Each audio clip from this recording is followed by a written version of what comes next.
So I joined the HSBC team in 2016 in kind of more of an operations manager role. And then in 2018 was actually my first year I took over as the tournament director. And, you know, in that time, we've seen the event grow into one of the premier LPGA events on the tour, and especially in Asia. And it's been incredibly gratifying to see how we've expanded into various lifestyle elements. We had, you know, a couple concerts in a couple of years. How we have refocused our efforts into spectators in previous being our village and restructuring the way that we look at our spectator experience at the event in 2019, which was a fantastic event. And we've continued to see the growth of the field in terms of the strength of the field, and how that's sort of become stronger over the years as well. And now, obviously, as I said, it's a premier golf event. We've got one of the strongest fields in the world. There have been some difficult times, as with any major international sporting event, and I think that's no more obvious than in the last couple of years with the onset of the pandemic. But to keep the event running through that time has been a very, very rewarding experience. The way that Singapore has progressed as a nation in terms of its ongoing fight with COVID, we're in a different situation this year as we were in last year. We've obviously got increased vaccination rates, increased booster rates.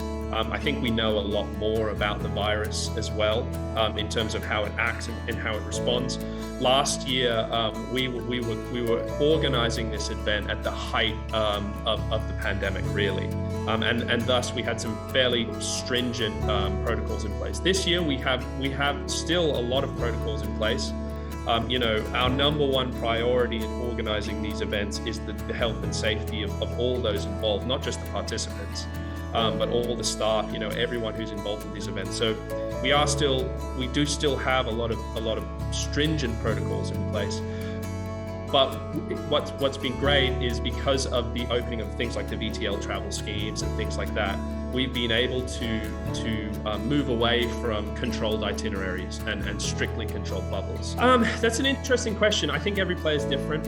I think some players are so focused, especially with golf. I mean, the mental side of golf is such a massive part of how you compete during the week. And I think to a lot of players, they're particularly adept at sort of zoning out distractions. I think some players do feed off the crowds, and that could potentially have an effect. I think a lot of the players who have played in Asia over the last couple of years have become accustomed to limited field events. Most of the events that have happened over the last couple of years on this side of the world because of the onset of the COVID-19 pandemic have been limited field. And so I think there is some essence that those players are used to that. But it would be great to have more atmosphere and everything like that. We just have, as I mentioned before, duty of care for safety as our number one priority before everything else. I still have no doubt that we are going to see some incredibly exciting moments at this event, just because if you look at the history, that's what this event has become synonymous with. I mean, Michelle Wie, Paula Creamer, the putt as well, you know, and there was a lot of drama at the end of last year's edition with Hannah Green potentially trying to push a playoff with Yeoju Kim. So crowds or not, we're going to see some fantastic golf. I think Singapore as a travel destination has become more and more important over the last 10 years. I think it's grown into the premier tourism destination, or one of the premier tourism destinations in the region.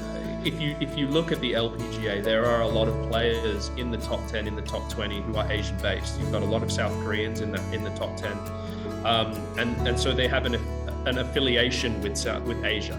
And coming to Southeast Asia and coming to Singapore, being able to experience things like going out along Orchard Road at night, eating chili crab, eating some of the foods that Singapore's become famous with, experiencing all those things has made it unmissable for a lot of pros. And I think that's why, even during this pandemic time where we've seen increased restrictions, we've still had incredibly strong fields. It's been great. I mean, HSBC are such a big supporter of this event. They're obviously the title sponsor, but such a big supporter of golf, and in particular ladies golf as well. They've been very, there are restrictions in place. There are things that you can and cannot do as opposed to pre-COVID, and HSBC have stood by the LPGA through this period, which has been incredibly important and incredibly exciting for us to see. The LPGA, again, very, very understanding. Things in Singapore, or restrictions in Singapore, are obviously different to some of the restrictions in other parts of the world and parts of America. They understand the importance of Singapore in the terms of the global schedule. And so they've been incredibly understanding as well. So to round that off, in addition to that, the Singapore Tourism Board have been a huge partner for us in helping bring this event back, helping bring a lot of world-class events into Singapore during the pandemic, and this event is no different. They've helped us put in place a plan and craft a plan that will allow the event to happen, but also allow it to happen safely as well, which is obviously a huge priority. If you're going to host a major event in Asia, then Sentosa Golf Club needs to be up there on your list of venues that you're going to host at. It's a world-class venue. It's the #1 golf club in Singapore. I think, like I said, if you're going to host a major event, Asia's major, like the HSBC Women's World Championship, you have to look at a venue like Sentosa. There's a reason why Sentosa Golf Club wins all those awards. Andy Johnston's leadership of turning this venue into something that can host anything, any major golf event in the world, has been incredible. They have a huge commitment to sustainability. They have a golf course that's in tournament condition 365 days a year.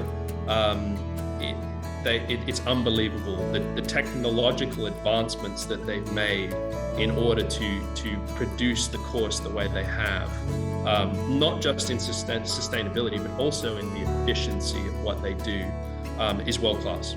It's absolutely world-class, and we know that the players select this venue as one of their favorite on tour, and the LPGA officials in particular look forward to coming here every year because they know the first class quality that they're going to get at Sentosa Golf Club. I think women's sport in general over the last 5 years has become increasingly relevant. I think people are beginning to understand, particularly on the golf side, how talented the LPGA pros are, the lady pros are. So I think that's one part of it, is that the standard of golf is just so high, and that in turn has started to lead to bigger prize purses, etc., as people start to realize that. I also think that particularly as it relates to the LPGA, Asia is such a huge part of the LPGA. The LPGA is a global tour. It's not a US based tour. It is a global tour, and that has been. There's no more evidence of that as in the players that play on it. I mean, you've got, as I mentioned before, South Koreans on. You've got players from every corner of the globe that play on the LPGA tour, and so delivering that product to the wider audience, to the wider globe, has helped elevate the LPGA's offering and really turned it into a world-class product. I would love to see Koh Sok Hui do well at the event as Singapore's local qualifier.